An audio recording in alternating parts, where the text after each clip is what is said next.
Um, I think the main difference there it is the images that one has of each word.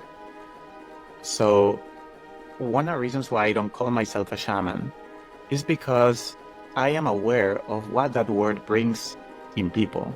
So if I say shaman, we'd probably be thinking of a magician, a wizard, a jungle, a person from the jungle. You will be thinking of feathers. You would be thinking of this whole persona, right? And I am not saying that every shaman should be called a facilitator.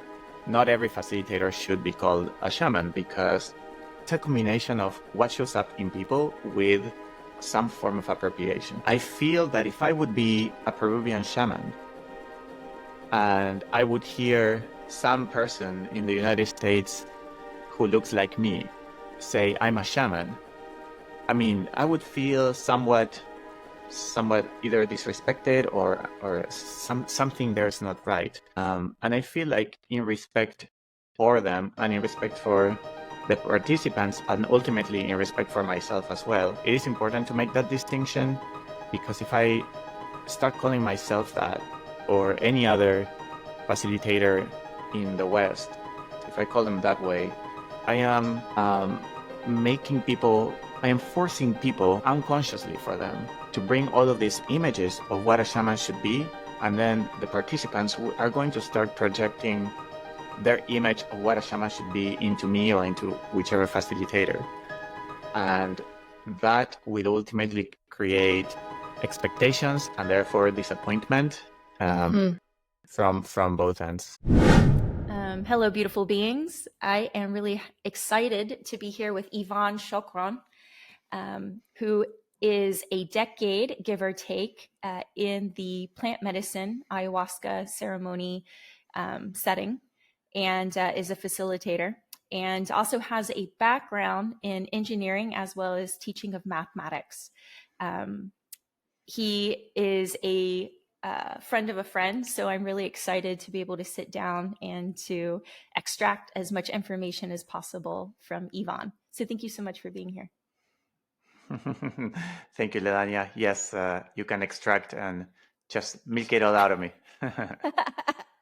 Awesome. So my very first question for you is, who is Mother Aya? Mother Aya. I like when people ask a similar question. Some people ask me directly, why do they call it mother, right? So I feel like your question actually has two questions in one. Because somebody who's not in the plant medicine world that might be one of the first questions that shows up for them when they hear your question. It's like, why mother, right? But let's start with your question, and then maybe we go to that second one. Ayahuasca is a plant that comes from the Amazon jungle. That's the only place where it grew for thousands of years, and it is made out of two. Well, the experience can happen, better said, when two plants are combined, out of which one is the ayahuasca itself. So ayahuasca can be a plant, or which is in the form of a vine, like Tarzan. You know, it looks like a piece of wood. And also, ayahuasca, besides being just that plant, which is called Banisteriopsis caapi, is also the experience that one has. And that experience cannot be had without the second plant. And that second plant can be any source of DMT or dimethyltryptamine. In the jungle, the most common one is the chacruna as a source of DMT. In the US, people use Acacia confusa also because it grows in Hawaii, and in Hawaii is considered a invasive species. Actually, they have way too much of it, so it makes more sense to use that. But there are so many other sources of DMT. So what is needed to have that experience is the ayahuasca vine and also a source of DMT. Now, that is a very technical, if you wish, answer to your question. I think there's other ways of answering it. There's also ayahuasca is a spirit. A lot of people would go straight to to telling you that. But I don't like starting there because I feel like in the Western world, pretty much everybody, whether they are a scientist or a spiritual person, a skeptic, an atheist, or religious, whatever they are, everybody will understand what I just said. Everybody can relate to that. Whether, whereas if you start by saying ayahuasca is a spirit, you will have at least half of the population rolling their eyes and being like, oh, okay, like I'm not interested in this. And it is my intention to try for everybody to understand that this is something that they can relate to, and that it is not just for spiritual people or hippies or ungrounded or whatever that is. So with that being said, and also as somebody who used to identify as an atheist, like I used to before, ayahuasca is also a spirit. It is a being, if you will, that communicates with you and helps you move forward in your healing journey. Now, for those people who are very skeptic or atheist or whatever, you don't necessarily have to believe in it as some sort of using faith. It can be as simple as you consume it, and then this being is felt within you, or you get to communicate, like you start receiving information from somewhere, and the feeling, whether it is really real or only real within you, but the feeling is that you are communicating with some external being, that it is not within you, that you invited in through the consumption of this plant. And what happens then is pretty amazing. And it usually takes people into being, it moves people forward in their healing journey and makes them a better version of themselves at the end. Beautiful. Thank you for that explanation. And something that I really appreciate of your work and your messages is how you demystify, the experience of ayahuasca and the healing journeys by really, by really discussing the science behind it and making it palatable and understandable for everyone. For those who are spiritual and those who are not, and I really respect that and appreciate that, because I feel that that's not very common, to be honest. I feel like, my many interactions with the communities that surround ayahuasca tend to really want to exacerbate and delve into the spiritual aspects of the medicine and of the journey and of the healing. And unfortunately, that ostracizes a lot of people who could benefit from it. And it also, it also closes, it makes it secular, like it closes it a bit. It no longer is something that's open. And so I really appreciate your message and what you're doing. Thank you, Ledania. Yeah, everything you just said is something I felt myself, and felt it was within me to be able to bring it in these ways. As I mentioned, I used to identify myself as an atheist. And so I think I was really lucky that my very first facilitator, he wasn't an atheist, but he was very science oriented. And I feel that was my bridge into diving deeper into the spiritual realm and really benefiting from it. And if I would have ended up in a setting where the spiritual aspect of it is the only thing that's talked about, I might have not felt that this was for me. Who knows if I would have left, or maybe I would have stayed, but I would not have felt safe or understood, which is a really important, very important part of any form of healing experience, is that for you to be able to feel safe, because you're going to be opening deep and tender parts of yourself, right? So if you don't feel safe, there is a big chance that might just not happen, even if you wanted. So what is the difference between a facilitator and a shaman? I think the main difference there, it is the images that one has of each word.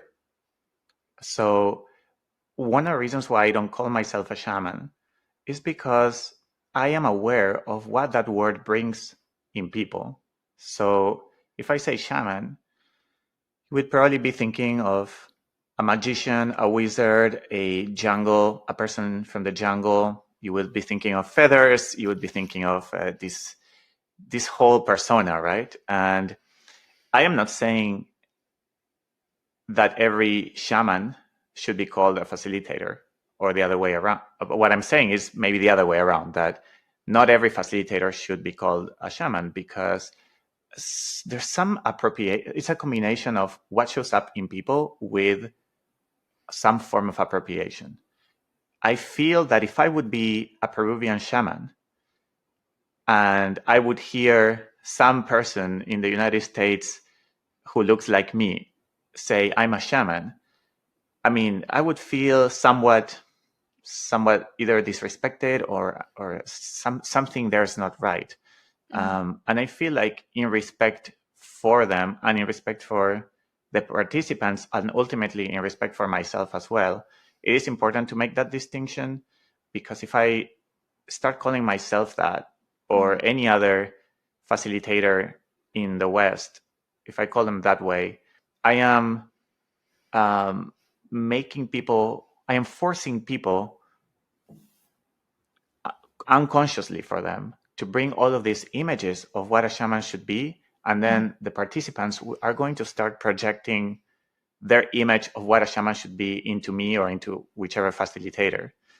And that will ultimately create expectations and therefore disappointment from both ends. I did mention what a shaman is, but a facilitator, I kind of didn't say it, but said it anyway, which is somebody who allows for an experience to happen that dedicates their life to that specific practice. But there's no specific image that shows up when I say facilitator, except, oh, this is someone who does this, right? I feel it's more neutral. Yeah, I really like what you're saying. And my interpretation of what you just said is, in my own words, that shamanism comes with a kind of great deal of weight to it. There is a persona and there's expectations, and people come to you with expectations of what they think you should look like or embody, or a particular character that you should be representing. And coming forward as a facilitator is neutral. And so it allows you to really express and be authentic as to who you are without being imposed upon in terms of someone's expectations of what they think you should look like and be like and act like. And, with shaman, it almost feels, in the Western world, when I hear someone is a shaman, and there's a level of appropriation that it does feel, for me, I feel that there's a form of appropriation, and it almost feels like it's a stage presence. Whereas when working with a facilitator, it's much easier for me to trust, because I feel like there's a little bit less ego accompanied to this person's persona and how they're representing themselves in that arena. Yeah. I think partially that was also one of the things that one day made me want to stop calling myself a shaman. That was the ego part. The ego part is like, when I saw it within myself, which is like, I think a lot of Westerners who call themselves a shaman, they want to be seen as the guy with the feathers, the guru-like, enlightened-like being. I think that's also another aspect of this word, that one of the images that it brings in people is, or sensations, is this guru. Shaman is closer to a guru in people's minds, and so people love calling themselves that, and people love calling their facilitators their shaman, because through association they also feel, if you say my shaman is the best, right? You are like, I am so great that my shaman, like the guru that I follow, I chose correctly. It has all of this, and all of this happens unconsciously. So It's I great think by it's just better proxy to, or great by association. yeah. Yeah, exactly. So you alluded to it a little bit about your introduction to ayahuasca through your facilitator, who sounds like he or she was science based. And so I'm very curious, how did you, what was your journey like? How did you become a facilitator? What made you want to invest yourself in the way in which you have in this particular modality? um, I would say when people ask me this question, usually it comes in the form of, so how did you decide? When did you choose to be a facilitator?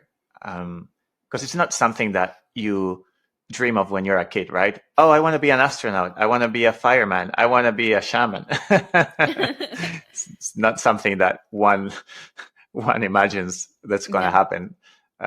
So that's why I'd like to say it kind of happened in a way. It wasn't something that it felt like a conscious choice. It started because I was invited to a ceremony, and I would consider that the most meaningful and transformative night of my life.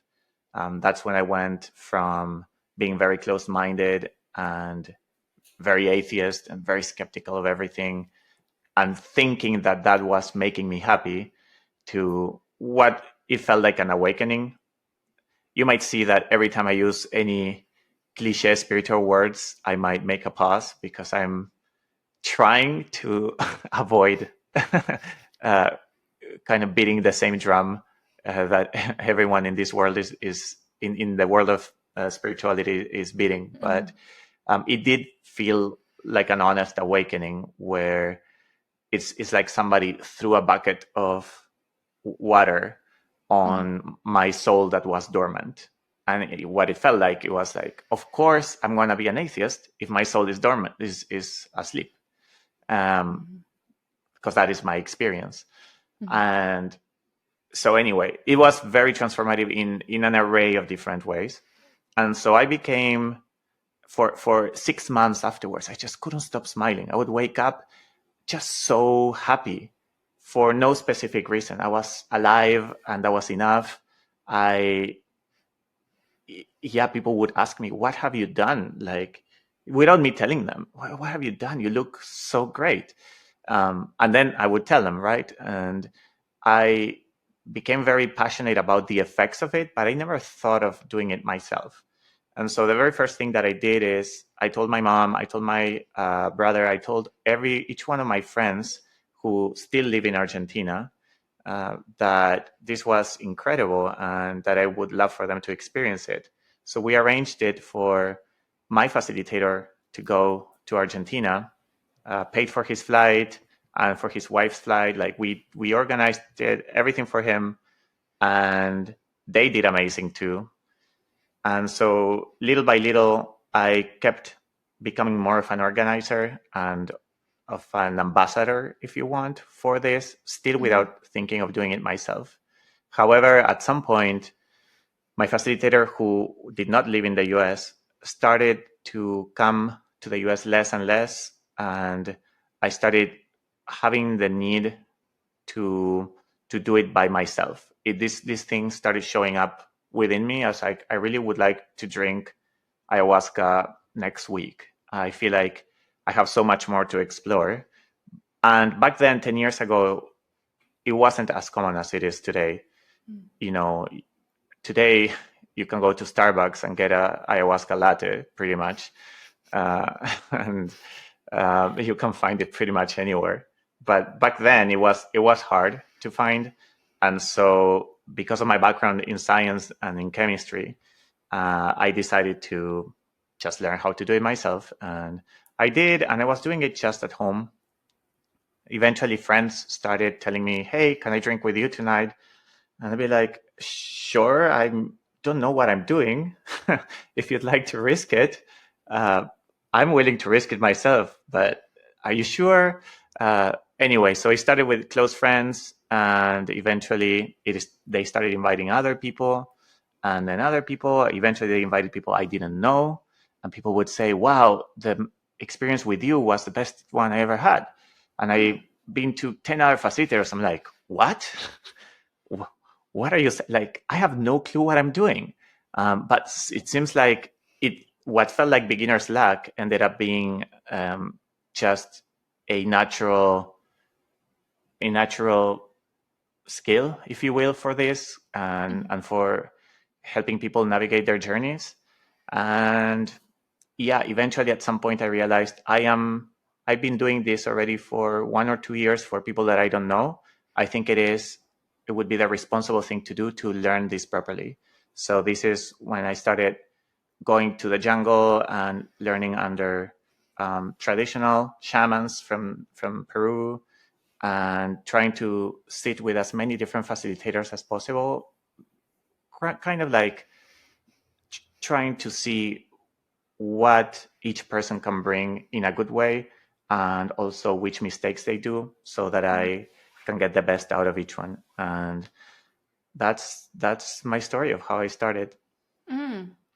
So, pertaining to your ceremonies, what are unique about your ceremonies? Because I know, my own experience was a very musical experience, and the traditions of the Amazon were brought into it. And the facilitator I worked with was very intentional in honoring the Shipibo and the people of the Amazon, but I know that there's also influences of different areas such as Peru. And so I'm very curious what your ceremonies are like. And if there's a specific, you said you went to the Amazon, if there's a specific cultural and historical background that you're bringing into it. I started mainly through the fear of of imposter syndrome, right? And of not really understanding what I was doing. I started trying to follow kind of like 50% of what I learned in the jungle and 50% of what I learned with my first more science-based facilitator. And with time, I realized that certain of the things that I was on quote unquote honoring from the jungle weren't really being honored, because they weren't the things that were coming genuinely from me. It was more like imitation, or this is what they do there, therefore we must do it here too. So only with time and with feedback and asking people what they liked and what they didn't, what worked for them and what they didn't, I started making modifications, feeling that even though I might not be following the tradition, that might be okay. And with time, I realized, wait a second, a tradition is never born as a tradition. If you think about it, it's born as a practice that a specific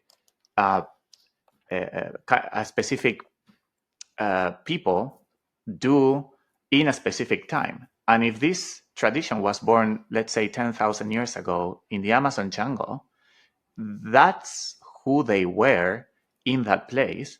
They started practicing it and it worked. And so if you keep a practice for a very long period of time, then it becomes a tradition, but it doesn't start as such.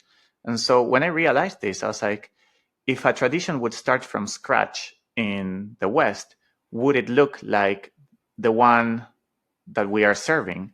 And the answer is no, because that is not who we are. We are not people from the jungle from 10,000 years ago. We are people from the 21st century in the city.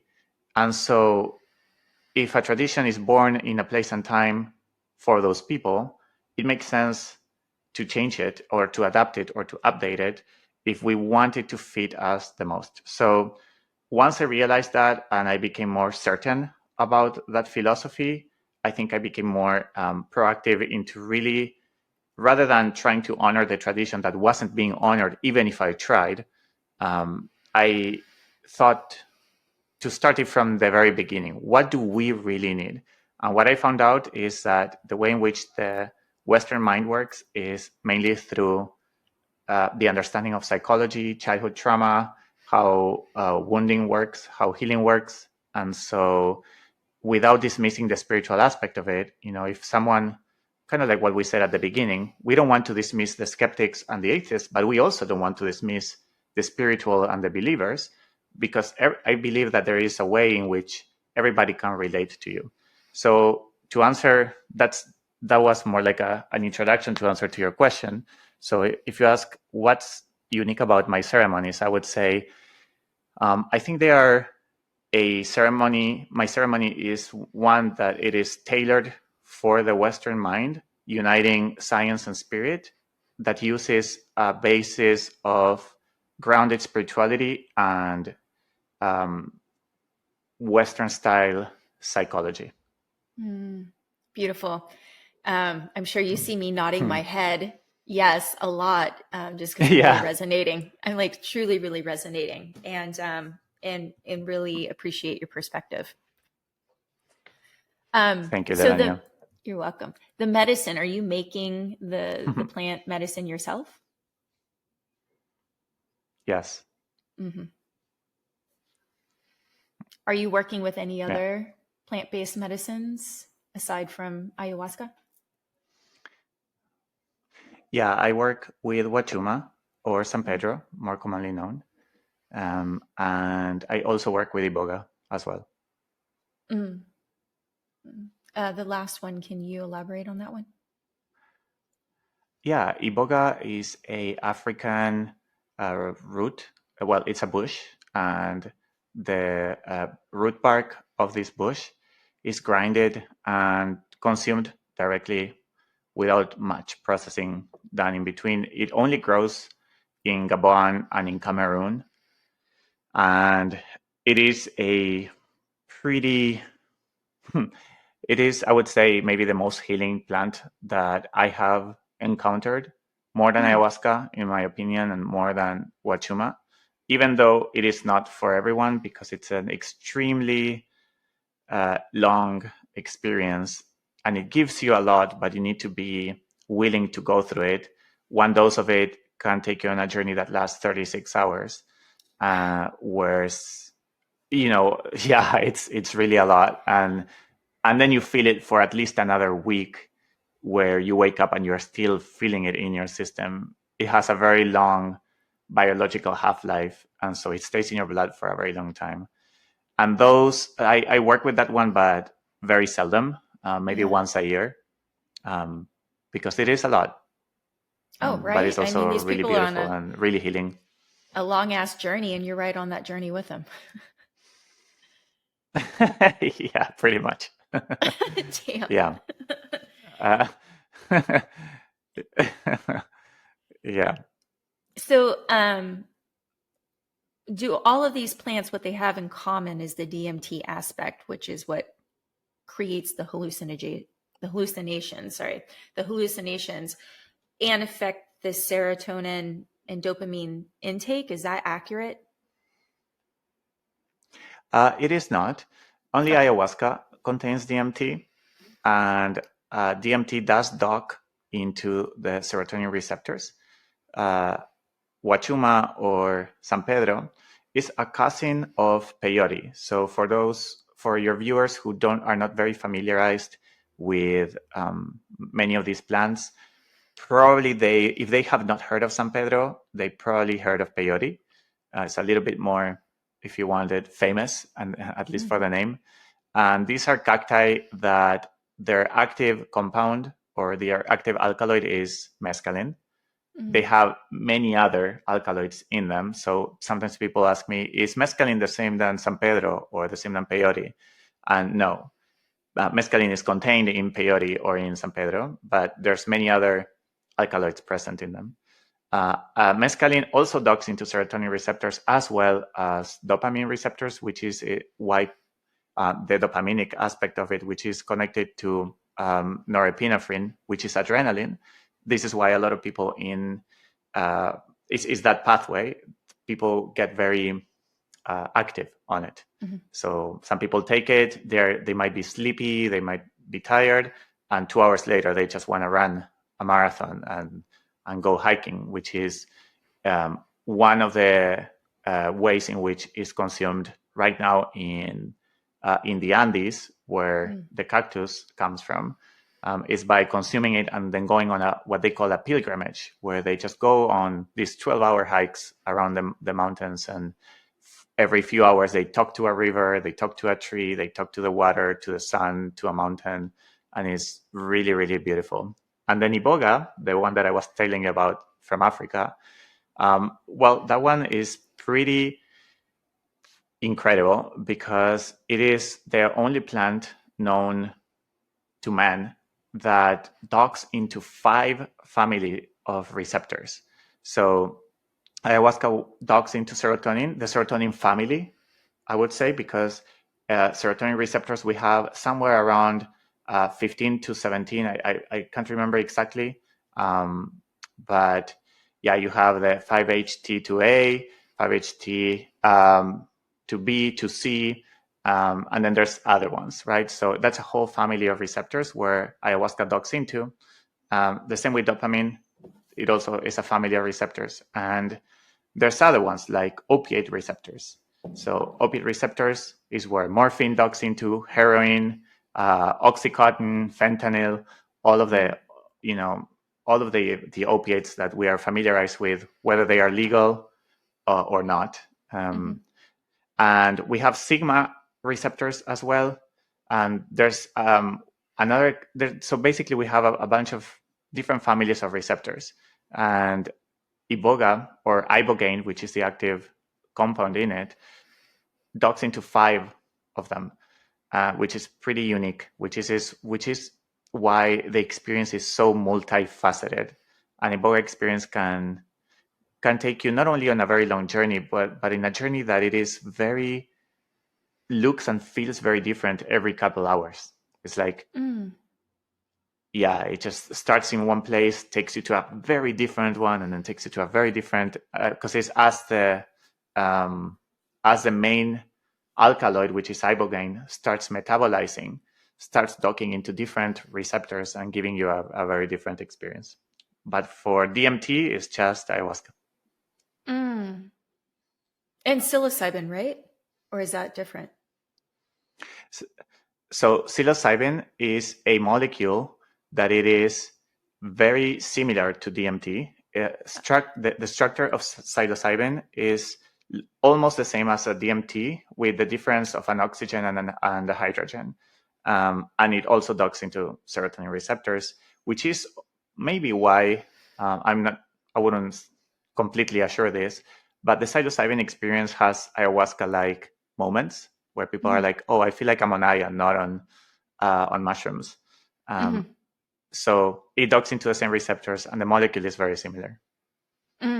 So, out of curiosity, the different receptors that are being docked into, is that what dictates the uniqueness of the hallucinations?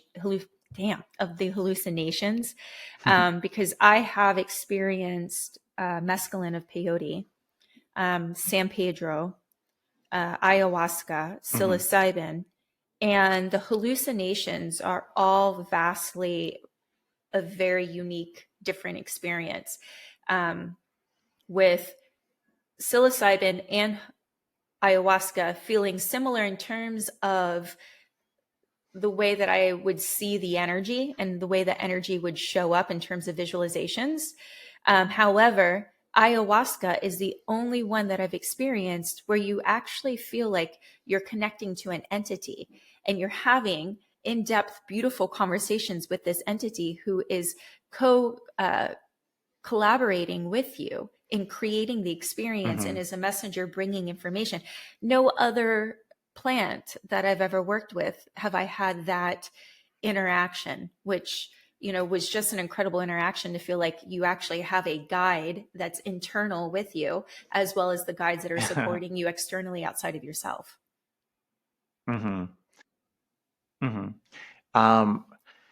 I love your question, and it's actually one of my favorite topics, because this is where we can start mixing science and spirituality in a way that unites them, and in a way that makes me feel that science and spirit are just worldviews. Basically, there is an experience here, and then you can see it through the lens of science, or you can see it through the lens of spirit, and they are both true.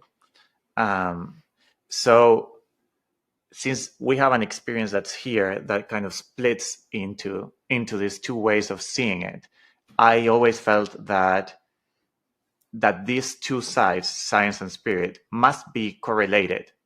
And so what I feel is I'm here, I have to go by feeling, partially because your question scientifically is not exactly well understood through science.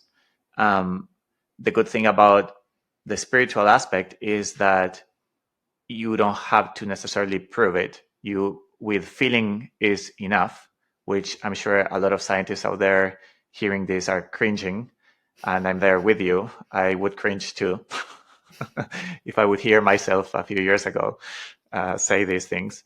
Uh, but first, we have to acknowledge that no, we do not understand the answer to that question through the lens of science. It is true that things that dock into serotonin receptors, or better said, psychedelics that dock into serotonin receptors, have a tendency to create some level of visionary distortion. So ayahuasca and psilocybin, LSD as well, and then mescaline also, at the right doses, they start creating visual distortions, which some people call it hallucinations, some people call it visions. I think also there's a distinction there where hallucination implies that you're seeing something that is not there. A vision implies that it is you're finally seeing, right? Like you are seeing what was there, but that you couldn't see. So, but with that being said, yes, depending on which receptor it docks into, the style of vision or hallucination is going to vary drastically, and it is mainly the serotonin receptors that are in charge of creating those mostly intense kind of visual distortions. You have substances like ketamine, for example, that do not dock into serotonin receptors, that even though they are somewhat psychedelic and they create a journey, they are almost, they're visually, they're almost non-existent. You know, people call it like they dive into a K-hole, or they get to experience certain emotions, but there's not like a vision or a hallucination. With Iboga starts with docking into serotonin receptors at first, which is the only part in which you actually, that first part of the Iboga experience is called the visionary stage of Iboga. Once it leaves your serotonin receptors and starts docking into the opiate and the sigma receptors, then your visions go away, even though you're still extremely emotional and you're still very much in your journey. So that is the science aspect of it. And to answer to your questions through the spirit aspect of it, I would say there's also this perspective in which you have a experience, and that experience is ayahuasca, her essence. Who Let's start with ayahuasca, and then we can basically just copy paste that explanation for all of the other ones. But you have ayahuasca, which is not a chemical and is not a vision or an entity. Ayahuasca just is there as a raw form of existence or form of consciousness or form of reality. And when you consume it through the lens of spirit, you get to interact with that raw energy, raw consciousness. However, that needs to have also, since it started here and it's split it in two through our lens, this is the lens of spirit, this is what we just talked about. But what's going on here? And these two things need to correlate. So what I started feeling throughout these years is that a spiritual representation of ayahuasca must have a physical representation in its chemistry. So another way of saying that is that the spirit is the chemistry and the chemistry is the spirit. When I look at a plant through the lens of science and I see that in there is a combination of alkaloids, then I know that that is the way in which a spirit represents itself in the physical form. On the other side of seeing that is when I see all of these chemicals, I know that if I consume them, I'm going to experience a spirit. But at the end, they are just both representations from different lenses of an experience that it is that raw energy. And I think that's the best. I hope I made myself clear, because I'm not sure I can explain it better. So my interpretation of hearing that and how I integrated that was that the spirit of the plant has its own chemical makeup or chemical imprint. And so by accessing that chemical makeup or that chemical signature fingerprint, I'm accessing the spirit associated with that chemical imprint. Yes, that's beautiful. absolutely. I love that. And our receptors are, thank you. Yeah, and our receptors are the antennas. So it's like once this chemical docks into your receptor, you get to experience the spirit of what that chemical was representing physically, right? So it's like I got to see this beautiful vision once in one of my journeys where, yeah, it's like your receptors are just little antennas that once it docks, it's like they turn on, they go online. It's like turning on the TV, and you get to see what they are connecting to. And the chemical itself is the instructions to the receptor, right? Like you have the chemicals in ayahuasca, when they dock into your receptor, these chemicals are giving an instruction to your receptor saying, turn on the TV in channel 8. That's where you'll meet ayahuasca. You take this chemical away and you put mescaline in it, and then that's another set of instructions that says, now turn the TV on channel 10, you will find mescaline there, or the experience of mescaline. And I think I did not answer to one of your questions, and I think I can do it pretty quickly, which is that some people do experience mescaline as a spirit in the same way in which you described ayahuasca. Some people experience mushrooms in the same way. Mescaline is experienced more as a father. Ayahuasca is experienced more as a mother, which answers the question that we talked about at the beginning of the podcast. It's just people call it a mother because it embodies that energy, is how it feels within. And mushrooms are experienced as children. And a lot of societies, without really even having these conversations, call them, like in Argentina, that's how we call it. We call it, would you want to consume some niños? Because they embody that energy. But if you didn't, it's simply where you're at, what you need to see in each journey. It's not that everybody, a lot of people don't experience ayahuasca, that's another way of saying it, as an entity or as a mother. And maybe they don't do it for 10 journeys. And then in the 11th, they finally get to see her or quote unquote meet her. It also depends what you're most connected with and what it is that you need. But what you said really deeply resonates with me in terms of the energies associated, masculine and feminine, associated with the plants.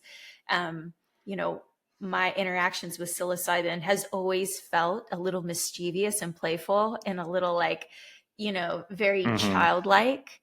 And my interaction with mescaline of peyote and of San Pedro has always felt very grounded and very like a masculine container of safety where I could explore and play, and also very heartfelt, like sitting in the heart space very deeply. And then the experience with ayahuasca, she came to me as, I had heard many times people refer to her as mother and as a snake and, as a grandmother and all these different entities. But for me, she actually felt like my higher self in a more mature, older, wiser fashion.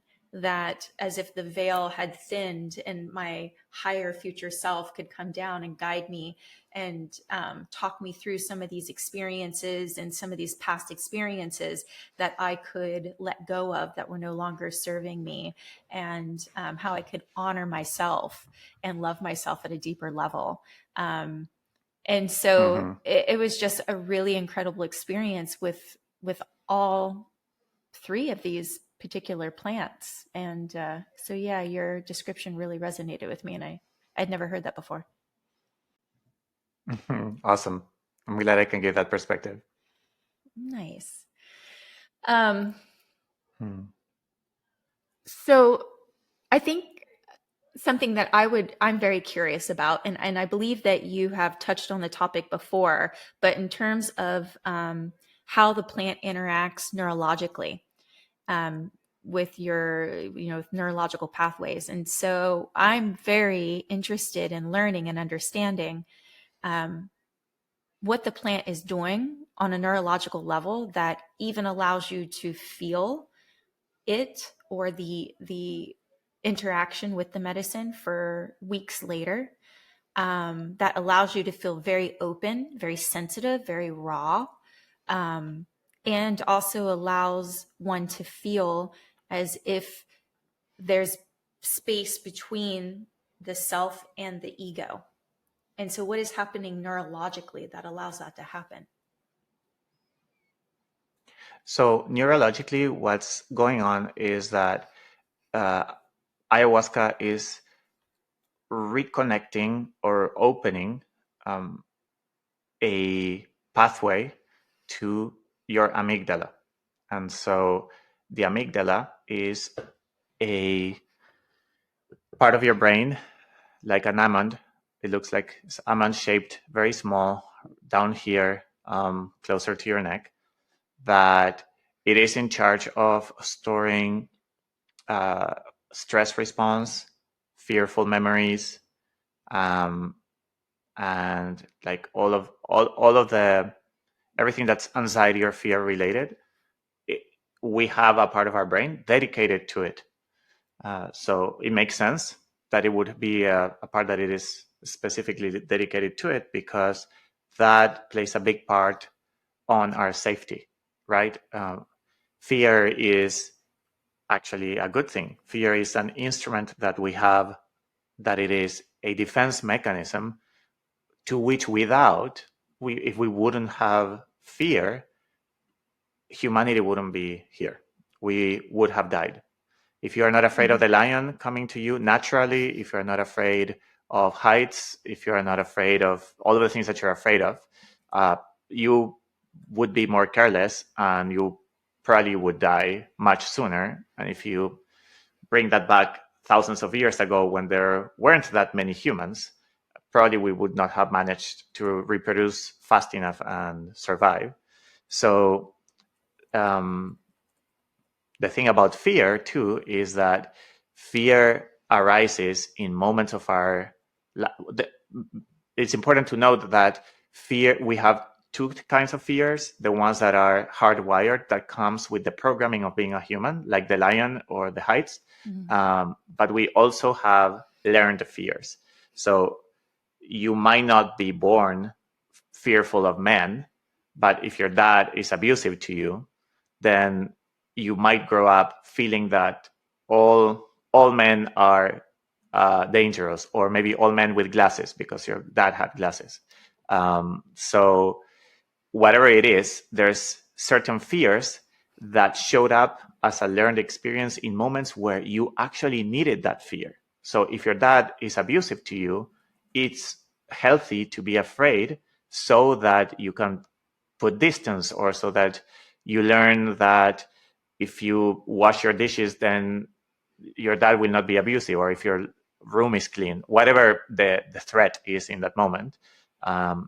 However, you grow up, that is already programmed in you. You are living alone, you are married to an awesome man. This fear is not really helping you in any way. And so what it does is it starts doing the opposite. What used to protect you, now it's harming you, right? Because you might still be afraid of your husband, even though he might have never done anything to you and preventing you from having a healthier and loving relationship.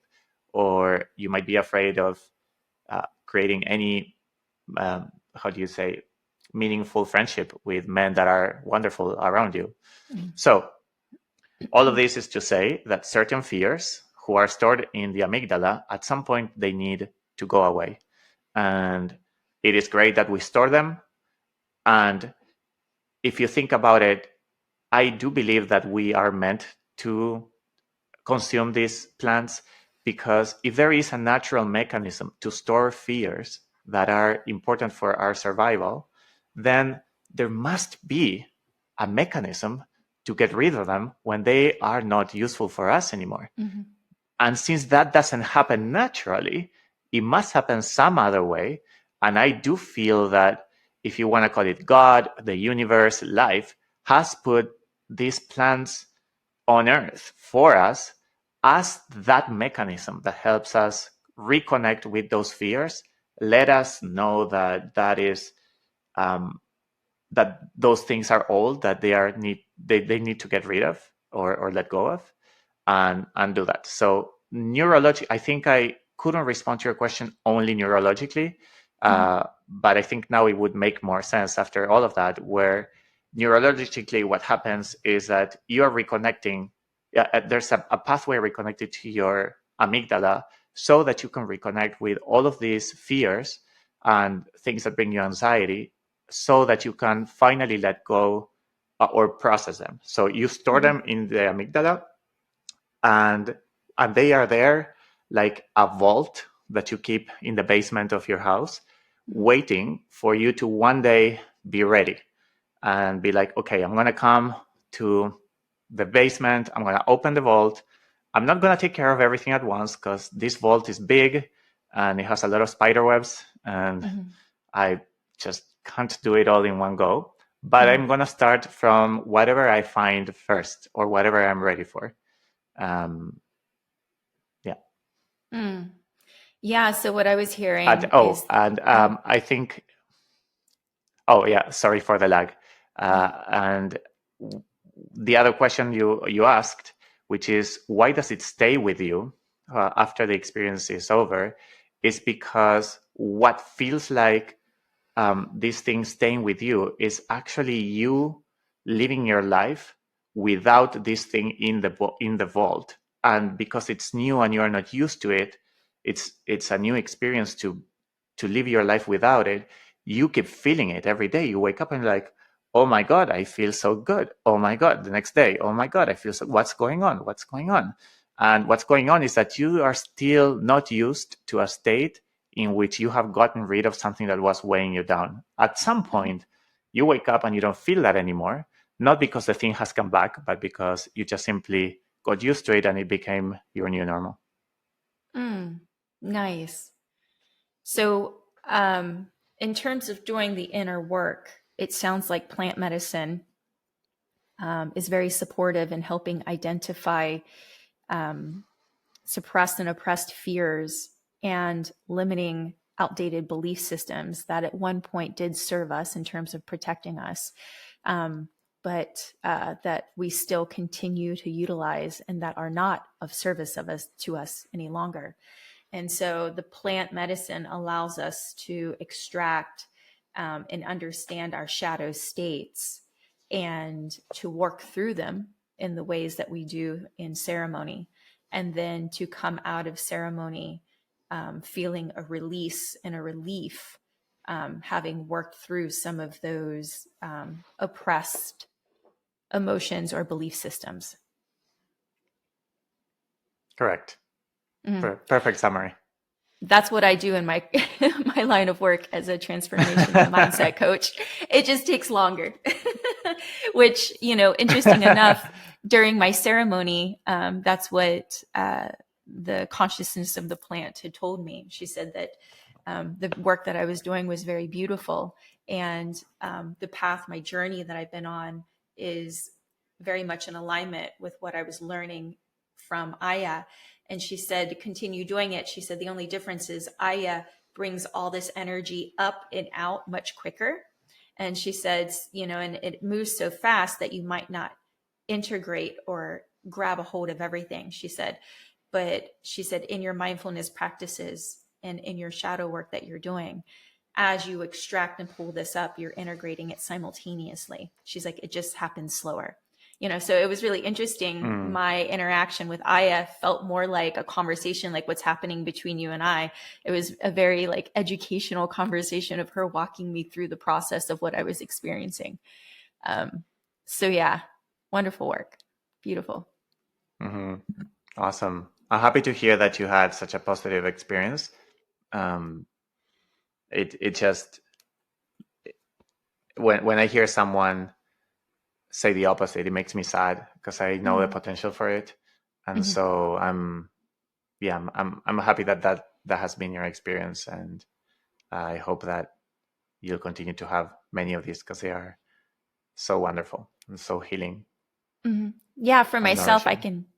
I can definitely see myself doing it once a year or once every 2 years, and changing it up with different facilitators just to have new and different experiences. So I'm actually looking forward to when I can work with you. And it's something that I can see being a part of my life to continue expanding and growing, and expanding my consciousness, which is the next question I'd like to go into. So we do understand where it works with shadow work essentially, and I'd like to learn a bit more on the different ways that it helps expand our consciousness and support self-awareness and the raising of our vibration.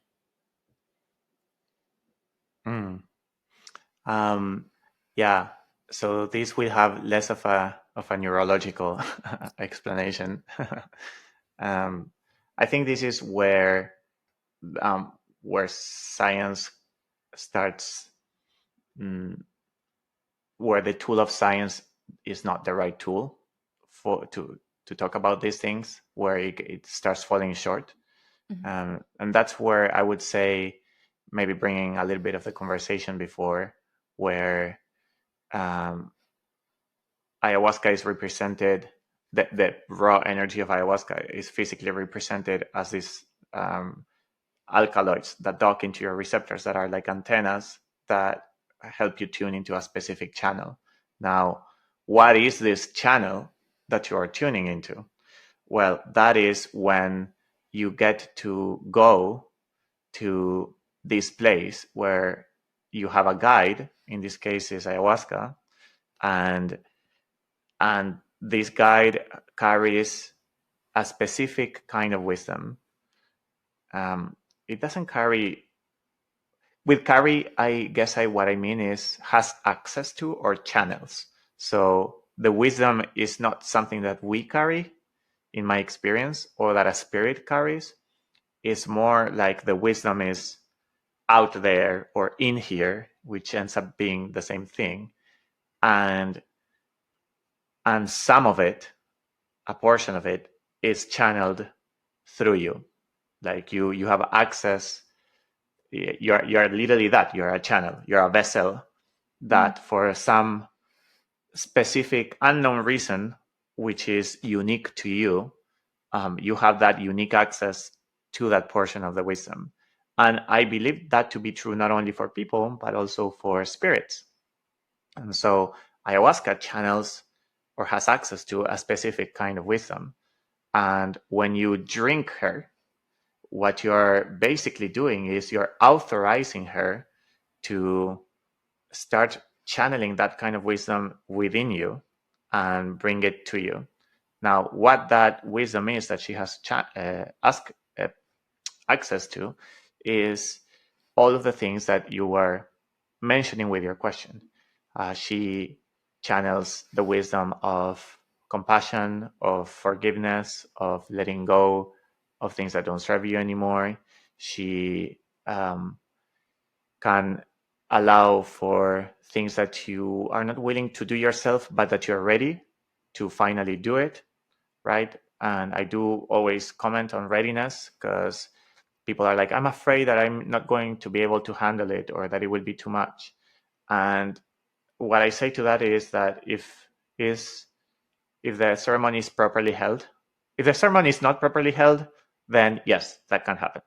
But if the ceremony is properly held, then that cannot happen, because a part of her wisdom is or part of the wisdom that she channels is to meet you exactly where you're at. And sometimes you don't know where you're at. And she knows better. It's like she goes inside of you, goes into your amygdala, goes into your brain, and it's like, oh, this is where this person is at. And also, this is where this person believes they are at. They believe they are weak. They believe that their limitations are this big. They believe that they don't deserve love. But where they are at is like they are ready to know that they are worthy of love. They are ready to know that their limits are not here, but they are here. They're ready for all of these things.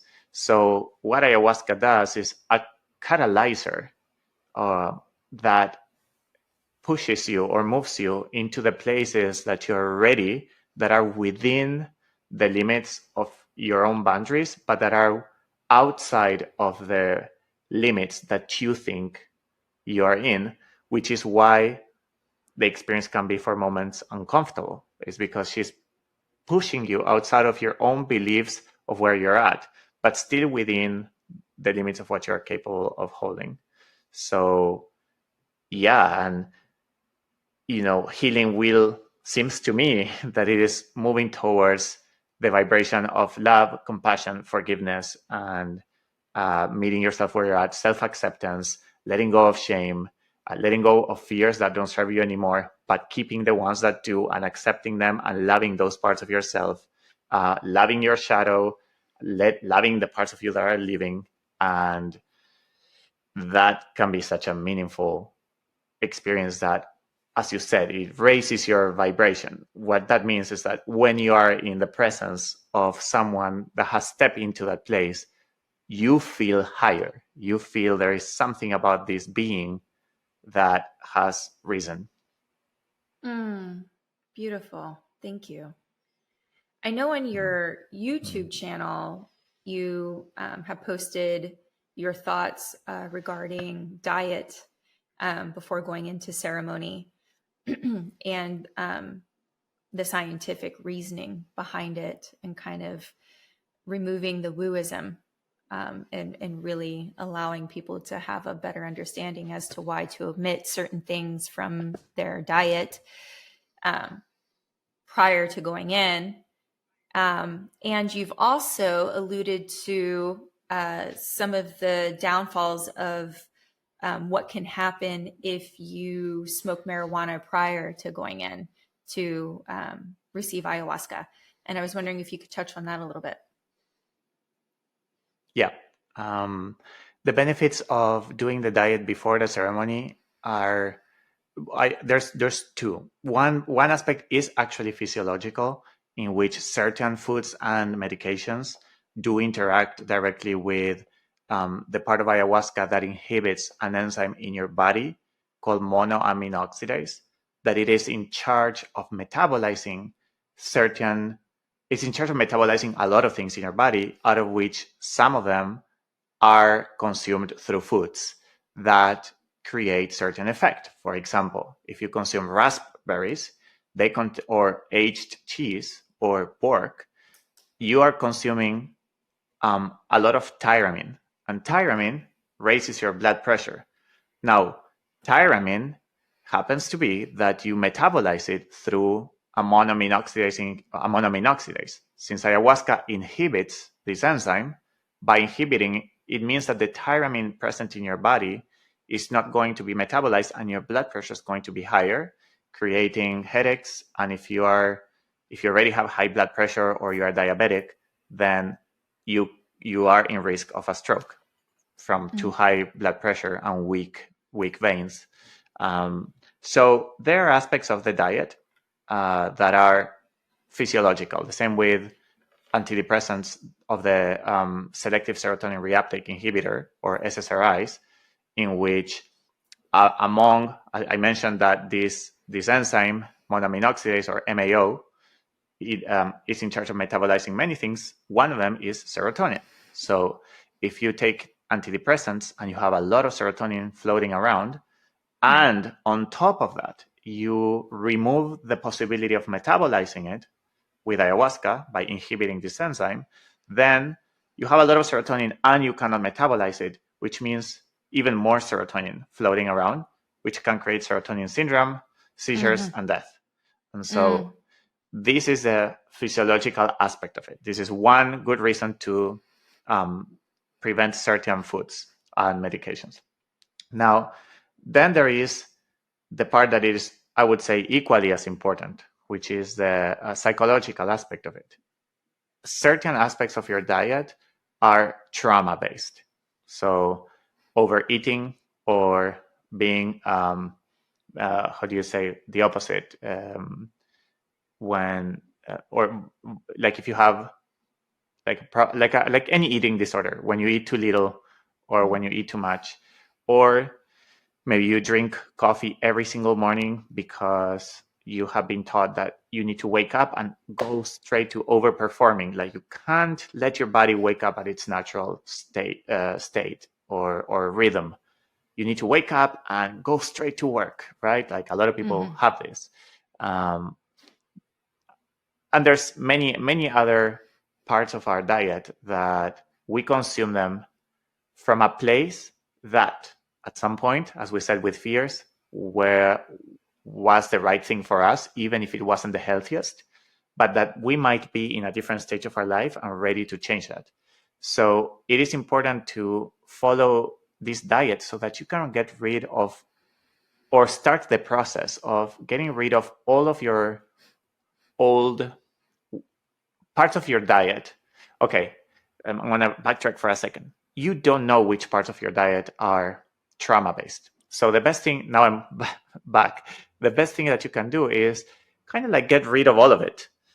Do your ceremony, and you're going to find self-love in places that you didn't. You're going to understand which parts of yourself are based on trauma, so that when you go back into your everyday diet, you might feel like, wait a second, I don't need to drink coffee to wake up. Like I need to wake up at, I'm so much more connected now with, to me it's more important now how my body wants to wake up than to perform or to achieve, because I found love in places of myself that I didn't before, that were related to, if I overachieve, then I'm going to be loved. It happens to a lot of people where their parents were loving if they had good grades in school and they were punishing if they didn't, right? So you start associating love with achieving, and then later on in life you must achieve, and coffee supports that. So it is pretty incredible how much of our diet can be trauma based, even in this minutia, in these little details. So this is, I would say, one of the main reasons to do your diet, to do the diet, so that you can heal these aspects and then realize that some of those things are not serving you anymore, and that leave space for whatever it does. So, just to recap, what I'm hearing is that by indulging in a clean diet before you go into ceremony means, in a way, that you're carrying a little bit less baggage to take with you into the ceremony, which is the kind of unraveling process, which means that you're working with truly what is energetically ingrained in you that needs to come up and be processed, and that there is really no barrier to that. And coming out of ceremony, you recognize what form of eating, what part of your diet was actually trauma based. And so entering into your new state of consciousness from what you've learned through your ceremony, you can understand where you were perpetuating programming or limited, outdated belief systems that most likely are trauma based. And you can start showing up for yourself in a different way. So it's empowering you. Yes. to really cleanse and to go into it clean and come out of it clean. Yeah, you got it.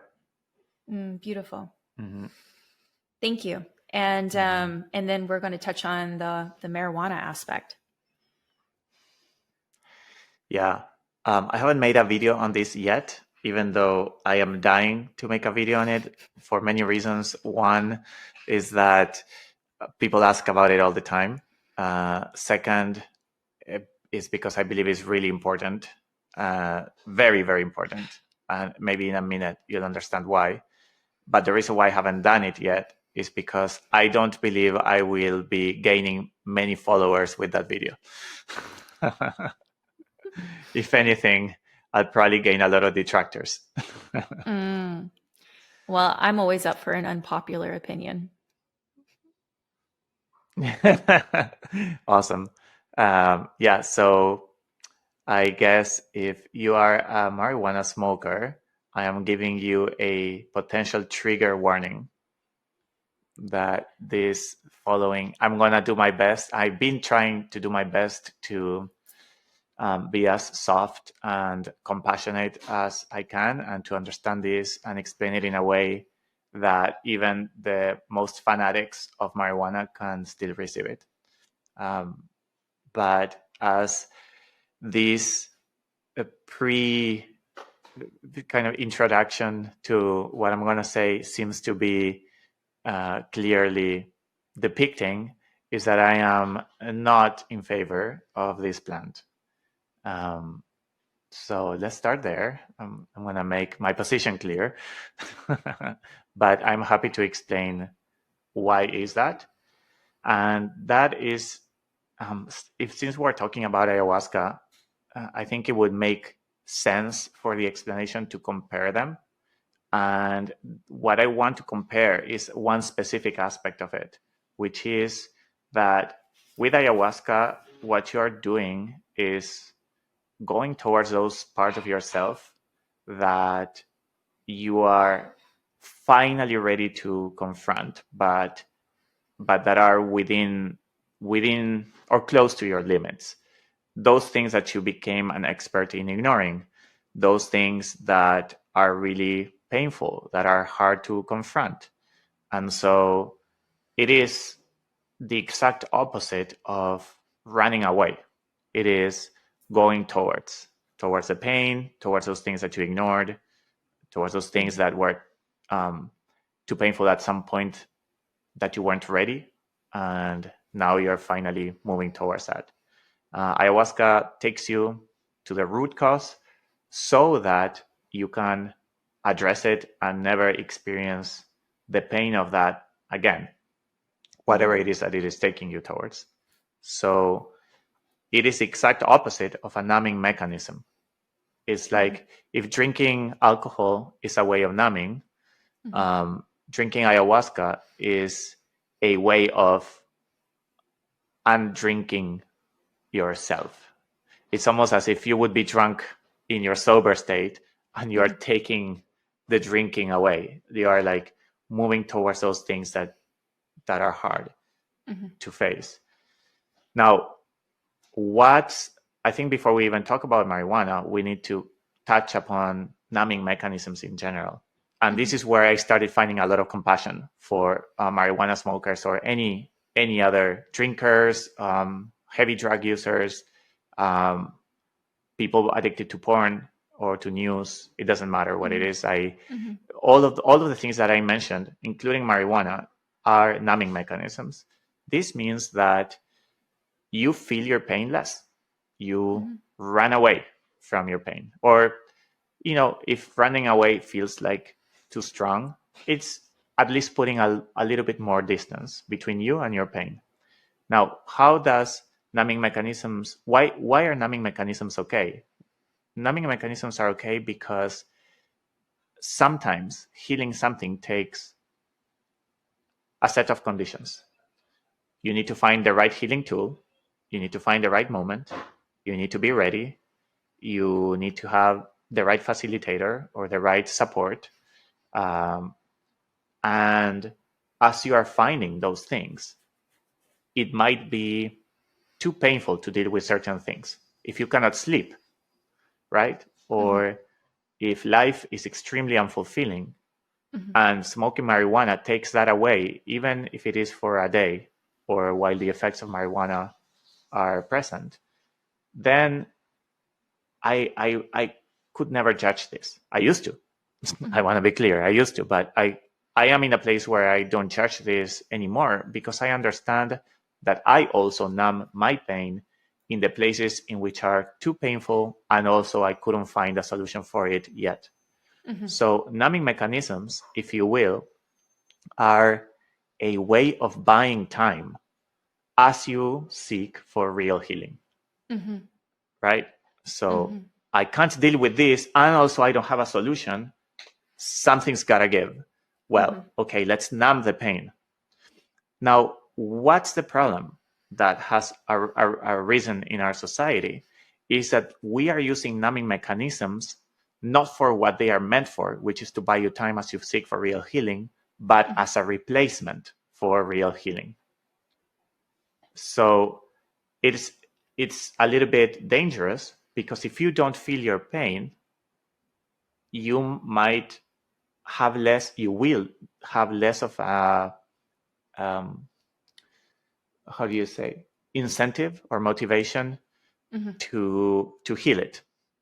Yeah. I don't feel it, so what's a big deal, right? It's like all I need to do is keep, and I'm gonna change marijuana now for antidepressants or sleeping pills or ibuprofen, or like I have a headache every day, but it doesn't matter because every day I can pop this ibuprofen and it goes away. When the headache might be telling you, hey, you have a disc in your neck that it is out of place, just go to a chiropractor and you'll be fine. If you don't have the possibility of ibuprofen, you might deal with the headache enough times that at some point you'll be like, oh my God, I can't deal with this anymore. I need to take care of it. So you are going to start seeking for a solution which will lead you to finding it. But if you have the ibuprofen, you might have less of a motivation. So what marijuana does is it can help people sleep better. It can help people not feel their unfulfillment in life. It can help people become more creative. It can help people enjoy sex much better.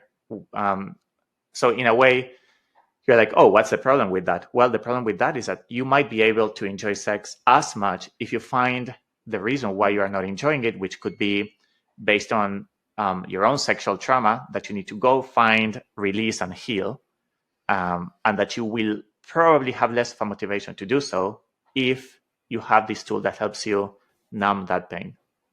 So one of the dangers with marijuana is that it is seen as benign. It is not seen as a numbing mechanism.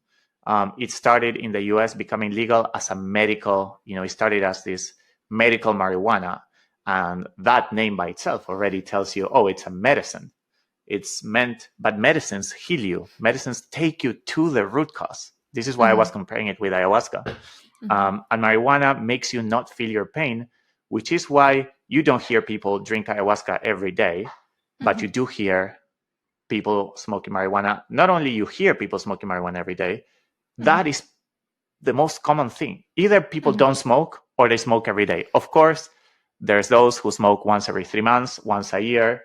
I am not wanting to dismiss those people, but I think it is important to understand where we are at as a society as a whole.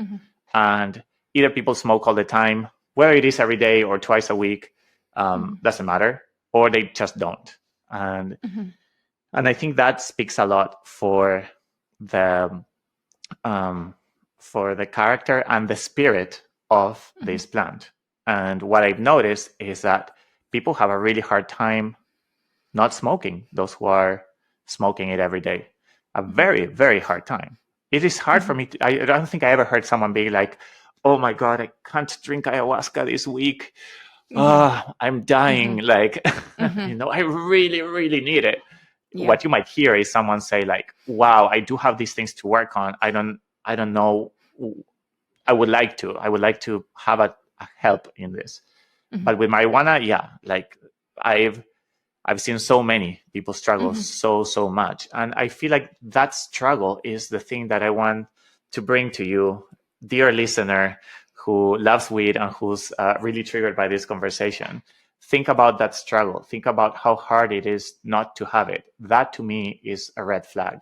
And going into the spiritual realm through ayahuasca so many times, I had conversations with the spirit of marijuana. And the spirit of marijuana was very clear with me, because spirits don't lie. You know, lying is more like a human quality to get out of trouble. But spirits are not in trouble, at least not in the same way in which we are. And my conversations, many conversations with her, she was always clear. She's like, yeah, I am here to help people not feel their pain. And we are making a contract. The contract is, you are going to smoke me. And what I'm going to give you is a relief from your pain, whether you are aware of it or not. A relief of your pain might feel like better sex, or might feel like a movie that it is funnier, or sleeping better. You might not feel that that's what I'm doing, but that is ultimately what I'm doing. And what I'm going to ask for you is your life force. So, and here's another. So basically, you're giving your life force to weed, and weed is giving you something so that you feel that giving your life force away is worth it. But that's why it's called weed. A weed in the plant world, like not marijuana, but any weed, what it does is a plant that sucks up all the resources that are around it. So, and the plants around it starts dying. And that is the spirit that people are inviting in without knowing at all what kind of contract they are signing, because this is part of her spirit, is to have this in extremely fine print where pretty much nobody will know. And one of her tricks is to give you a lot at first and ask very little of you. So it feels like such a good deal. If I'm like, here's this brand new Ferrari and it's going to cost you $1,000, you'll be like, duh, this is a no-brainer. Like, I'm buying it right now. And then next time it's like, I'm going to give you a Honda and it's going to cost you $3,000. It's like, okay, still a good deal. Not as good as the last time, but still good. And it starts like luring you in, and eventually, because you have been getting so much for so little, your body starts missing those times where you got so much out of each one. So the way in which we deal with that is by smoking more and more and more and more, so that we can try to get what we used to at some point. And with each time, she's got you closer, more hooked up into her claws, and keeps sucking and sucking and sucking all of your life force. And that's why I know a lot of people are going to say, well, that's not me. Fine, that's great. It doesn't act the same way in everybody. But generally speaking, people who smoke a lot tend to leave things for tomorrow, have a little bit less of willpower. They are more on the couch, less active, and it reduces the people's vibration. We were talking about the vibration before, because it takes you away from facing yourself and facing your pain. It also takes away your power. It takes away this idea that you can heal yourself. Whereas ayahuasca is like, drink me, release, and don't drink me again, because it is you who's healing. Marijuana is like, you are going to feel good as long as you're with me. The day that you stop, you're going to feel crappy again. And so instead of giving the power back to you, it makes you depend on her and give the power to her. So I feel like that summarizes. I really have a lot more to say about it, but it's a much dangerous plant than what it seems to be. Because maybe the last thing I want to say is, anybody who takes cocaine or heroin, even though those plants are probably more dangerous and more harmful in one way, they are also more clear into the deal that you are signing in this contract. Somebody doing heroin knows that they are about to mess their life up. Somebody doing cocaine knows that they are going to have neurotoxicity and that they are going to be, famously chasing the dragon. They know it, and they are consciously or somewhat consciously deciding on that. But marijuana is tricky because you don't know what you're assigning, and the face that it is out there of her is that she is good for you and that she is a medicine. I wholeheartedly agree with everything that you just said. And, what I have to add to that is many of the people that I know who do smoke marijuana, I think would even agree with you to some degree, in recognizing that the use of marijuana is usually used as a form of disassociation from, and a lot of my friends who are highly intellectual, very intelligent, in their head a lot, will say, I use it to calm down in the evening so that I can start to settle down and relax. Otherwise, I'm in my head and I'm up until 3 a.m. being creative and doing things, right? And so it's almost as though they're using it as a form of control over like ADHD or something. And what we do recognize of marijuana is that when it became medical grade, it was used for people with cancer to help disassociate from the pain that they were feeling, the nausea from going through chemotherapy. It was not, it's always been a plant used to dissociate and to distract rather than to give, right? Such as ayahuasca is very much a plant that is giving and pouring into you, versus marijuana is to distract and pull away. And, something that I would like to bring to the viewer's attention who may disagree with this is swap out. So the amount of times that you're consuming the marijuana per day, swap that out for alcohol. If you were consuming alcohol at the rate at which you consume marijuana, you would be considered an alcoholic. So why is it not the same for the amount of consumption regarding marijuana? And alcohol is very much disassociating, burying, numbing yourself, removing you from the root and to focus on the root. And when I came out of my ayahuasca ceremony, I had absolutely no interest in touching alcohol again. And it wasn't even really a cognitive choice. It wasn't something I had to think about. I just was repulsed by it. And, that's a pretty big statement because my former life, I was a sommelier and wine director for many years. And so I made my living off of, working with some of the most beautiful wines in the world, similar to our dear friend Jennifer Estevez, who also transitioned away from it. And so as I started working with the plant, I became more and more energetically repulsed by things that were pulling me away from myself. And I recognized that alcohol through my meditation was numbing my ability to be very sensitive to self and to receive the messages that were meant for me to receive, and to really focus on the healing that I needed to heal. And so with my clients that are trying to do the inner work, the first thing that I ask them is to stop their consumption of alcohol. And then the second thing that I ask them is to remove themselves off of dating sites. And then we move forward. So I 100% agree with you on this. And thank you for sharing.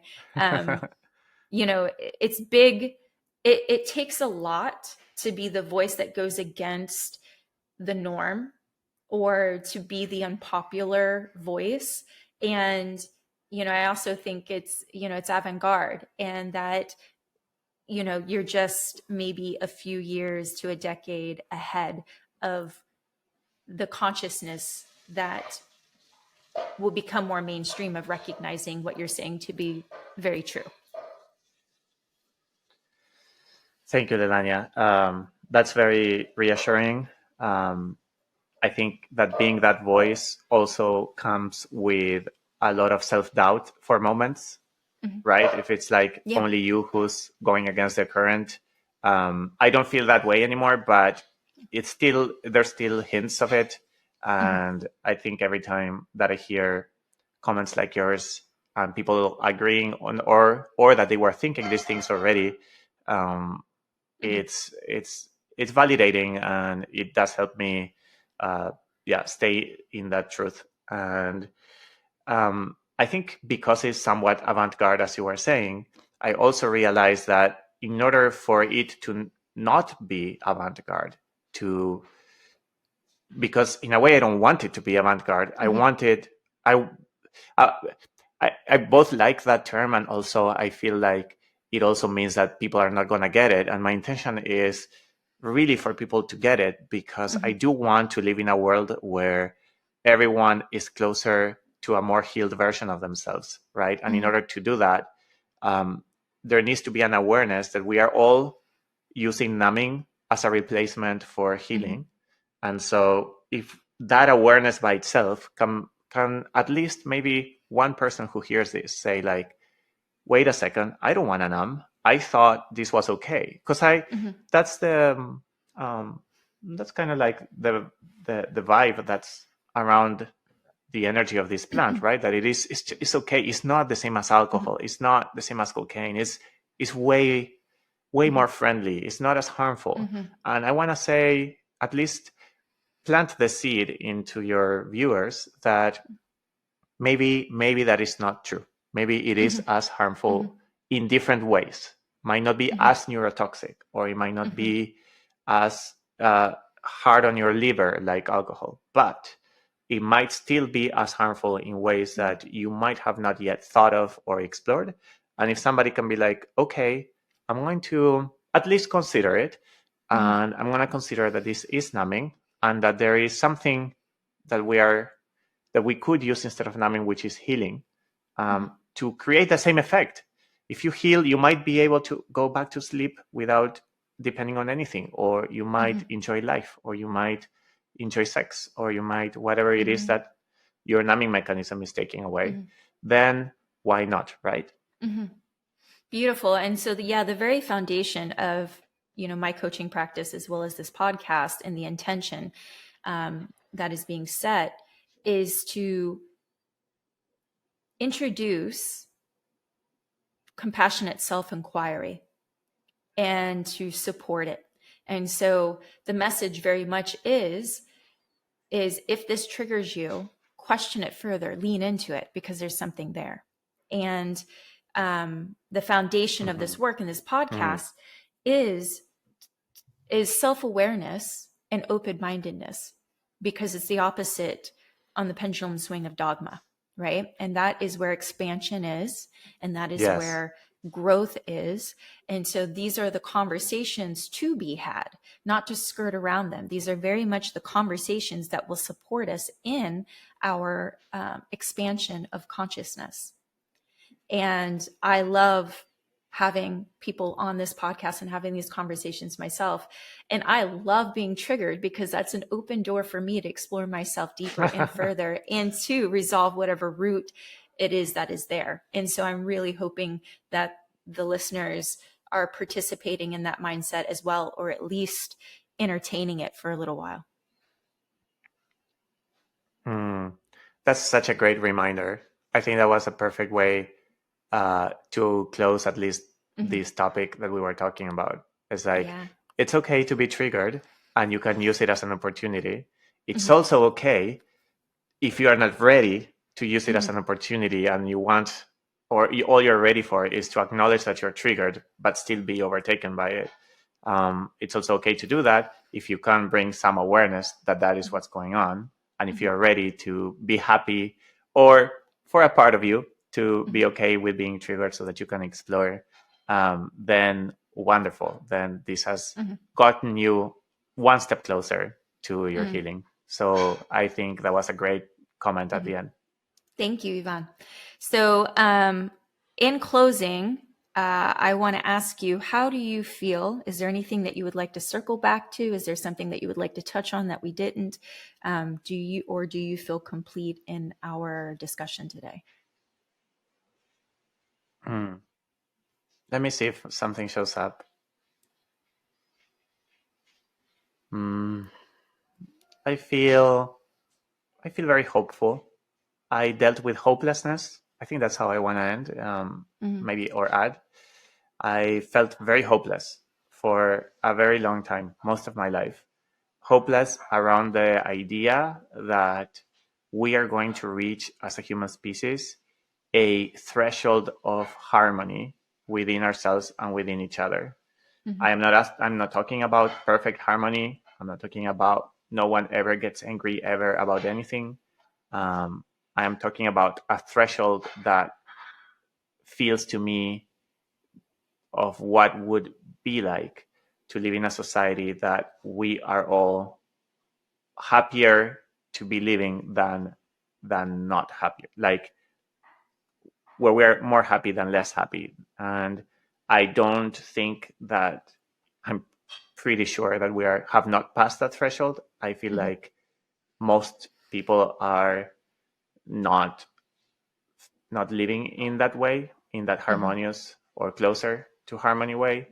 And for a very long time, through wars, through um, lack of compassion that I see from people to each other, to themselves, from parents having kids when they are not ready, and traumatizing them past places that are irreparable, basically through all of the things that I get to see in ceremony that people bring.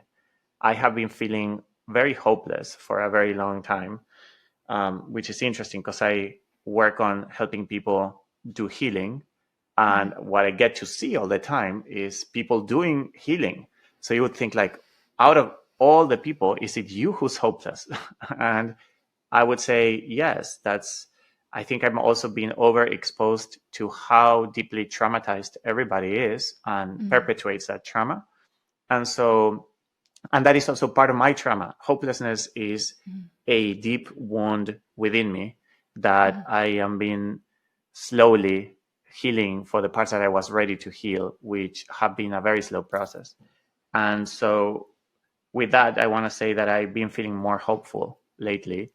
And conversations like the ones that we're having right now, Mm-hmm. knowing that these kind of talks and conversations are being put out there, not only by you or I, but also there's so many more that Mm-hmm. are that have this level of awareness and intention. It makes me more hopeful. And I don't think we're anywhere close to where I wish we would be, but I do Mm-hmm. feel that we're on that direction. And even if I don't live to see it cross that threshold, what I am hoping is to leave this world better than the way we inherited. And if it's not our kids, our grandkids, but for the generations to come, to live in that place, and for them Mm-hmm. to say somebody has started or has been a part of this process. And I believe that I am seeing our generation do that. And that gives me a lot of hope. Beautiful. Thank you. So I would like to end this conversation with one last question. It's a two-part question. Mm-hmm. So, based on your subjective experience, what is consciousness and what is one tool or skill that our viewers can do to help raise or expand their consciousness? Mm. I would say consciousness is the awareness of self. So it's basically the understanding that you are. And you can become more conscious with time, which means that your awareness that you are grows. And one tool to help that is meditation. Meditation, I want to also demystify it really quickly by telling you that you viewer, not you, Lelania, maybe you, Lelania too, um, that meditation does not necessarily have to be hard, does not have to be, is not meant only for gurus or yoga teachers um, or spiritual people. You can be a non-spiritual atheist plumber or electrician, or tax guy, and you can still do meditation, and it is much easier than what it might sound. And you might say, I already tried it and it didn't work for me. And that is probably because it has been not taught properly or too complicated. And meditation is as simple as sitting and practicing awareness. Practicing awareness as or consciousness, as we were just talking, is I am. You can sit and say, right now, I am. And you can go as far as saying, this is how I'm feeling. I am liking this. I am not liking this. It is not about having deep thoughts or finishing the meditation in a great place or grateful or any of these things that a lot of meditation teachers try to take their students toward. It can simply be as sitting and being with yourself. And if you do that enough, you will get better at it, and you will have more consciousness. You will be more aware of who you are, how you're feeling. And I feel like that really enriches life a lot. Beautiful. Yvonne, I just want to express my gratitude and acknowledge you for your contributions and your acts of service, and how you're supporting the collective and those who are really wanting to do the inner work.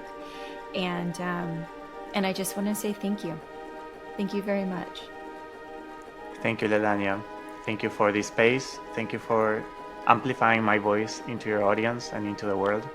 Thank you for the work that you do and for amplifying the voice of others and being a part of this beautiful collective awakening. I'm also really grateful you've given me this opportunity. Thank you so much. I appreciate it.